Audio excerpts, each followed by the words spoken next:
Well, as Chris pointed out, I study the human brain, the functions and structure of the human brain. And I just want you to think for a minute about what this entails.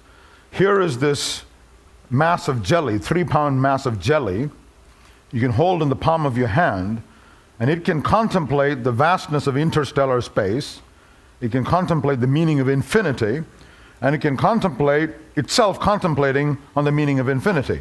And there is this peculiar recursive quality that we call self-awareness, which I think is the holy grail of neuroscience, of neurology, and hopefully someday we'll understand how that happens.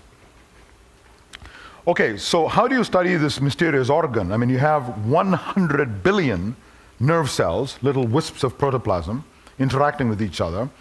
And from this activity emerges the whole spectrum of abilities that we call human nature and human consciousness. How does this happen? Well, there are many ways of approaching the functions of the human brain. One approach, the one we use mainly, is to look at patients who have sustained damage to a small region of the brain, or there's been a genetic change in a small region of the brain.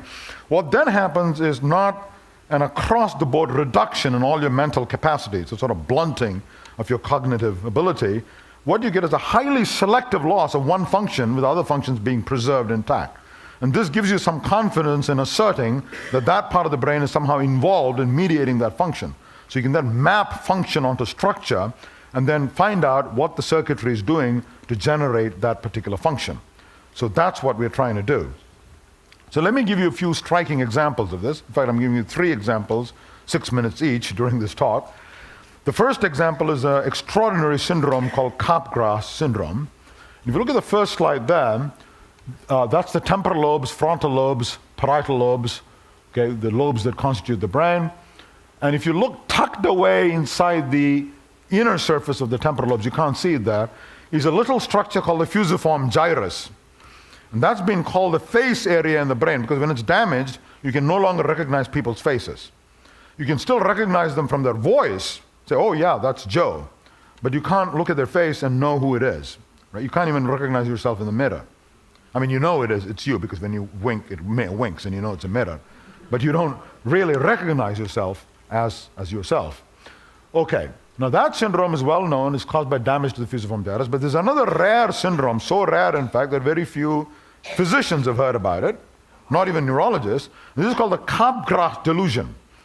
And that is a patient who's otherwise completely normal, who's had a head injury, comes out of coma, otherwise completely normal. He looks at his mother and says, this looks exactly like my mother, this woman, but she's an imposter. She's some other woman pretending to be my mother. Now, why does this happen? Why would somebody, and this person is perfectly lucid and intelligent in all of the respects, but when he sees his mother, this delusion kicks in and says it's not mother. Now, the most common interpretation of this, which you find in older psychiatry textbooks, is a Freudian view. And that is that this chap, and the same argument applies to women, by the way, but I'll just talk about guys. When you're a little baby, when a young baby, you had a strong sexual attraction to your mother. This is the so-called Oedipus complex of Freud. I'm not saying I believe this, but this is the standard Freudian view. And then as you grow up, the cortex develops and inhibits these latent sexual urges towards your mother. Thank God, otherwise we'd all be sexually aroused when you saw your mother. And then what happens is there is a blow to your head, damaging the cortex, allowing these latent sexual urges to emerge flaming to the surface, and suddenly and inexplicably, you find yourself being sexually aroused by your mother. And you say, my God, if this is my mom, how come I'm being sexually turned on? She's some other woman, she's an imposter. It's the only interpretation that makes sense to your damaged brain. This never made much sense to me, this argument. It's very ingenious, as all Freudian arguments are. Didn't make much sense because I have seen the same delusion, a patient having the same delusion about his pet poodle. He'll say, doctor, this is not Fifi. It looks exactly like Fifi, but it's some other dog, right? Now you try using the Freudian explanation there. You have to start talking about the latent bestiality in all humans or some such thing, which is quite absurd, of course. Now, what's really going on? So to explain this curious disorder, we look at the structure and functions of the normal visual pathways in the brain. Normally visual signals come into the eyeballs, go to the visual areas in the brain. There are in fact 30 areas in the back of your brain concerned with just vision. And after processing all that, the message goes to a small structure called the fusiform gyrus, where you perceive faces. There are neurons there that are sensitive to faces. You can call it the face area of the brain, right? I talked about that earlier. Now, when that area is damaged, you lose the ability to see faces, right? But from that area, the message cascades into a structure called the amygdala in the limbic system, the emotional core of the brain. And that structure called the amygdala gauges the emotional significance of what you're looking at. Is it prey? Is it predator? Is it mate? Or is it something utterly trivial like a piece of lint or a piece of chalk or I don't want to point to that, but or a shoe or something like that, okay? Which you can completely ignore. So if the amygdala is excited, and this is something important, the messages then cascade into the autonomic nervous system. Your heart starts beating faster, you start sweating to dissipate the heat that you're going to create from exerting muscular exertion. And that's fortunate because you can put 2 electrodes on your palm and measure the change in skin resistance produced by sweating. So I can determine when you're looking at something whether you're excited or whether you're aroused or not, okay? And I'll get to that in a minute. So my idea was when this chap looks at an object, when he looks at any object for that matter, it goes to the visual areas, and it's processed in the fusiform gyrus, and you recognize it as a pea plant or a table or your mother for that matter, okay? And then the message cascades into the amygdala and then goes down the autonomic nervous system. But maybe in this chap, that wire that goes from the amygdala to the limbic system, the emotional core of the brain, is cut by the accident. So because the fusiform is intact, the chap can still recognize his mother and says, oh, yeah, this looks like my mother. But because the wire is cut to the emotional centers, he said, but how come if it's my mother, I don't experience a warmth or terror, as the case may be, right? And therefore, he says, that, how do I account for this inexplicable lack of emotions? This can't be my mother. It's some strange woman pretending to be my mother. How do you test this? Well, what you do is if you take any one of you here and put you in front of a screen and measure your galvanic skin response and show pictures on the screen. I can measure how you sweat when you see an object like a table or an umbrella. Of course, you don't sweat. If I show you a picture of a lion or a tiger or a pinup, you start sweating, right? And believe it or not, if I show you a picture of your mother, I'm talking about normal people, you start sweating. You don't even have to be Jewish. Yeah? Now, what happens if you show this patient? You take the patient and show him pictures on the screen and measure his galvanic skin response. Tables and chairs and lint, nothing happens, as in normal people. But when you show him a picture of his mother, the galvanic skin response is flat. There's no emotional reaction to his mother. Because that wire going from the visual areas to the emotional centers is cut. So his vision is normal because the visual areas are normal. His emotions are normal. He'll laugh, he'll cry, so on and so forth. But the wire from vision to emotions is cut, and therefore he has this delusion that his mother is an imposter. It's a lovely example of what the sort of thing we do. Take a bizarre, seemingly incomprehensible neuropsychiatric syndrome and say that the standard Freudian view is wrong, that in fact you can come up with a precise explanation in terms of the known neuroanatomy of the brain. By the way, if this patient then goes and mother phones from an adjacent room, phones him, and he picks up the phone, he says, "Wow, Mom, how are you? Where are you?" There's no delusion through the phone. Then she approaches him after an hour, he says, "Who are you? You look just like my mother." Okay? The reason is there's a separate pathway going from the hearing centers in the brain to the emotional centers, and that's not being cut by the accident. So this explains why, with a phone, he recognizes his mother, no problem. When he sees it in person, he says it's an imposter. Okay. Now, how is all this complex circuitry set up in the brain? Is it nature, genes, or is it nurture? And we approach this problem by considering another curious syndrome called phantom limb. And you all know what a phantom limb is. When an arm is amputated or a leg is amputated for gangrene, or you lose it in war, for example, in the Iraq war, it's now a serious problem. You continue to vividly feel the presence of that missing arm, and that's called a phantom arm or a phantom leg. In fact, you can get a phantom with almost any part of the body. Believe it or not, even with internal viscera.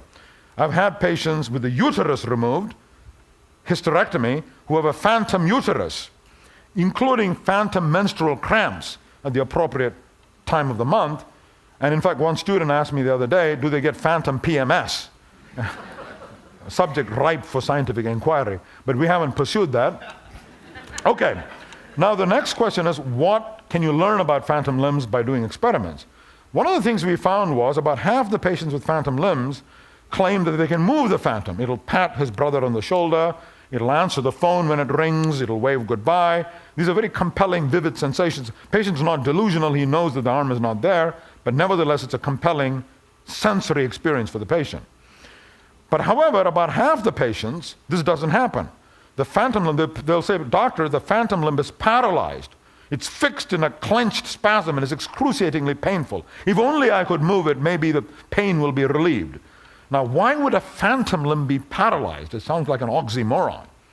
When we looked at the case sheets, what we found was these people with the paralyzed phantom limbs, the original arm was paralyzed because of a peripheral nerve injury. The actual nerve supplying the arm was severed, was cut by, say, a motorcycle accident. So the patient had an actual arm, which is painful, in a sling for a few months or a year, and then in a misguided attempt to get rid of the pain in the arm, the surgeon amputates the arm, and then you get a phantom arm with the same pains, right? And this is a serious clinical problem. Patients become depressed, some of them are driven to suicide, okay? So how do you treat this syndrome? Now, why do you get a paralyzed phantom limb? When I looked at the case sheet, I found that they had an actual arm, and the nerve supplying the arm had been cut, and the actual arm had been paralyzed and lying in a sling for several months before the amputation, and this pain then gets carried over into the phantom itself. Why does this happen? When the arm was intact but paralyzed, the brain sends commands to the arm, the front of the brain, saying, move. But it's getting visual feedback saying, no, move, no, move, no, move, no. And this gets wired into the circuitry of the brain, and we call this learned paralysis. Okay, the brain learns, because of this Hebbian associative link, that the mere command to move the arm creates a sensation of a paralyzed arm. And then when you amputate the arm, this learned paralysis carries over into your body image and into your phantom. Okay? Now, how do you help these patients? How do you unlearn the learned paralysis so you can relieve him of this excruciating clenching spasm of the phantom arm? Well, we said, what if you now send the command to the phantom, but give him visual feedback that it's obeying his command, right? Maybe you can relieve the phantom pain, the phantom cramp. How do you do that? Well, virtual reality, but that costs millions of dollars. So I hit on a way of doing this for $3, but don't tell my funding agencies. Okay? What you do is you create what I call a mirror box. You have a cardboard box with a mirror in the middle, and then you put the phantom. So my first patient, Derek, came in. He had his arm amputated 10 years ago. He had a brachial avulsion, so the nerves were cut, and the arm was paralyzed, lying in a sling for a year, and then the arm was amputated. He had a phantom arm, excruciatingly painful, and he couldn't move it. It was a paralyzed phantom arm. So he came there, and I gave him a mirror like that in a box, okay, which I call a mirror box, right? And the patient puts his phantom left arm, which is clenched and in spasm on the left side of the mirror, and the normal hand on the right side of the mirror, and makes the same posture, the clenched posture, and looks inside the mirror. And what does he experience? He looks at the phantom being resurrected, because he's looking at the reflection of the normal arm in the mirror, and it looks like this phantom has been resurrected. Now I said, now look, wiggle your phantom, your real fingers, or move your real fingers while looking in the mirror. He's going to get the visual impression that the phantom is moving, right? That's obvious. But the astonishing thing is the patient then says, oh my God, my phantom is moving again, and the pain, the clenching spasm is relieved. I remember my first patient who came in,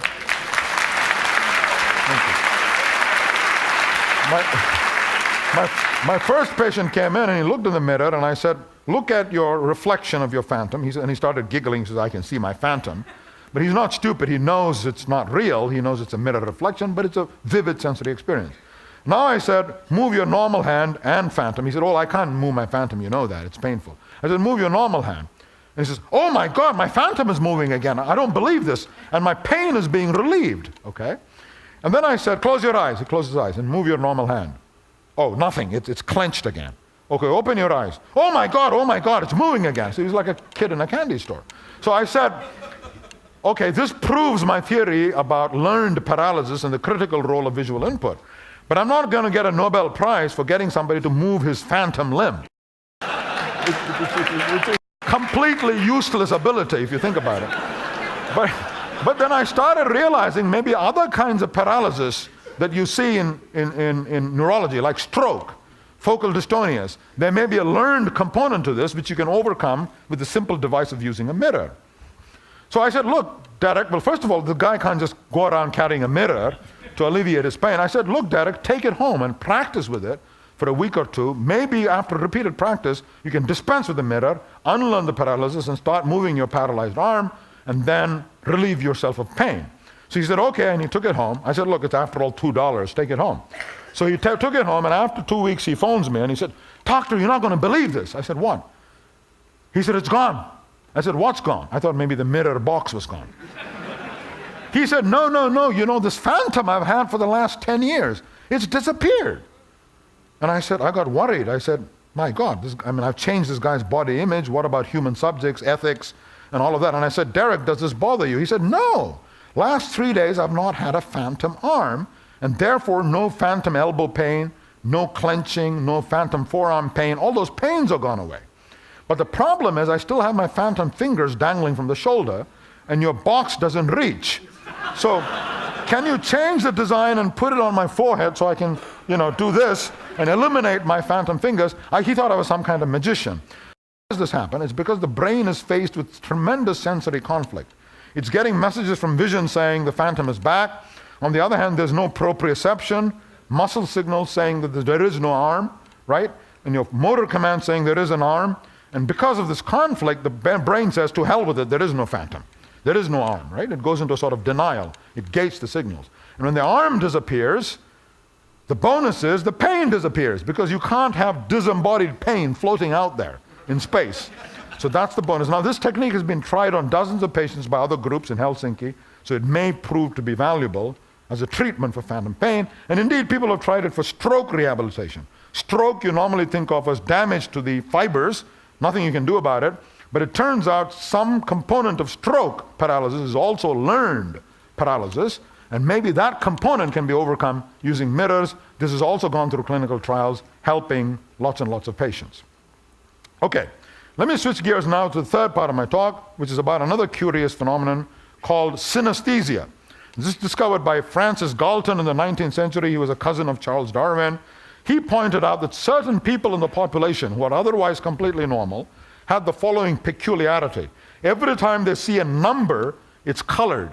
5 is blue, 7 is yellow, 8 is chartreuse, 9 is indigo. Okay? Bear in mind, these people are completely normal in other respects. Okay? Or C sharp, sometimes tones evoke color. C sharp is blue, F sharp is green. Another tone might be yellow, right? Why does this happen? This is called synesthesia. Galton called it synesthesia, mingling of the senses. In us, all the senses are distinct. These people muddle up their senses. Why does this happen? Another two aspects of this problem are very intriguing. Synesthesia runs in families. So Galton said this is a hereditary basis, a genetic basis. Secondly, synesthesia is about, and this is what gets me to my point about the main theme of this lecture, which is about creativity. Synesthesia is 8 times more common among artists, poets, novelists, and other creative people than in the general population. Why would that be? I'm going to answer that question. It's never been answered before. Okay. What is synesthesia? What causes it? Well, there are many theories. One theory is they're just crazy. Now, that's not really a scientific theory, so you can forget about it, okay? Another theory is they're acid junkies and potheads, right? Now, there may be some truth to this because it's much more common here in the Bay Area than in San Diego. Okay. Now, the third theory is that, well, let's ask ourselves what's really going on in synesthesia, all right? So the color area and the number area are right next to each other in the brain, in the fusiform gyrus. So we said there's some accidental cross-wiring between color and numbers in the brain. So every time you see a number, you see a corresponding color, and that's why you get synesthesia. Now, remember, why does this happen? Why would they be cross-wired in some people? Remember I said it runs in families. That gives you the clue. And that is there is an abnormal gene in the gene that causes this abnormal cross-wiring. In all of us, it turns out, we are born with everything wired to everything else. So every brain region is wired to every other region, and these are trimmed down to create the characteristic modular architecture of the adult brain. So if there's a gene causing this trimming, and if that gene mutates, then you get deficient trimming between adjacent brain areas. And if it's between number and color, you get number color synesthesia. If it's between tone and color, you get tone color synesthesia. So far, so good. Now, what if this gene is expressed everywhere in the brain? So everything is cross-connected. Well, think about what artists, novelists, and poets have in common. The ability to engage in metaphorical thinking, linking seemingly unrelated ideas, such as, it is the east and Juliet is the sun. Well, you don't say Juliet is the sun. Does that mean she's a glowing ball of fire? I mean, schizophrenics do that, but it's a different story, right? Normal people say she's warm like the sun, she's radiant like the sun, she's nurturing like the sun. Instantly you form the links. Now, if you assume that there's greater cross-wiring and concepts are also in different parts of the brain, then it's going to create a greater propensity towards metaphorical thinking and creativity in people with synesthesia. And hence, the 8 times more common incidence of synesthesia among poets, artists, and novelists. Okay, it's a very phrenological view of synesthesia. The last demonstration, can I take 1 minute? Okay. You're all synesthetes, but you're in denial about it. Here's what I call Martian alphabet. Just like your alphabet, A is A, B is B, C is C, different shapes for different phonemes, right? Here you've got Martian alphabet. One of them is Kiki, one of them is Booba. Which one is Kiki and which one is Booba? How many of you think that's Kiki and that's Booba? Raise your hands. Well, it's 1 or 2 mutants. How many of you think that's Booba, that's Kiki? Raise your hands. 99% of you. Now, none of you is a Martian. How did you do that?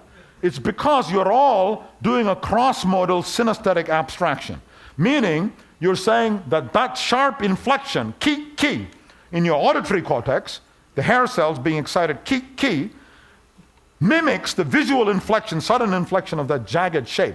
Now, this is very important because what it's telling you is your brain is engaging in a primitive, it looks like a silly illusion.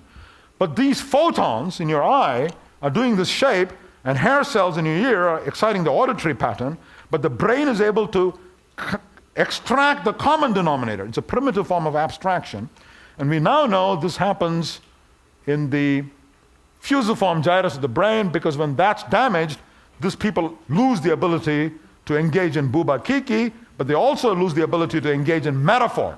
If you ask this guy, what all that glitters is not gold, what does that mean? The patient says, well, if it's metallic and shiny, it doesn't mean it's gold. You have to measure its specific gravity. Okay? So they completely miss the metaphorical meaning. So this area is about 8 times the size in higher, especially in humans, as in lower primates. Something very interesting is going on here in the angular gyrus, because it's the crossroads between hearing, vision, and touch. Enormous in humans, and something very interesting is going on. And I think it's a basis of many uniquely human abilities like abstraction, metaphor, and creativity. All of these questions that philosophers have been studying for millennia, we scientists can begin to explore by doing brain imaging and by studying patients and asking the right questions. Thank you. Sorry about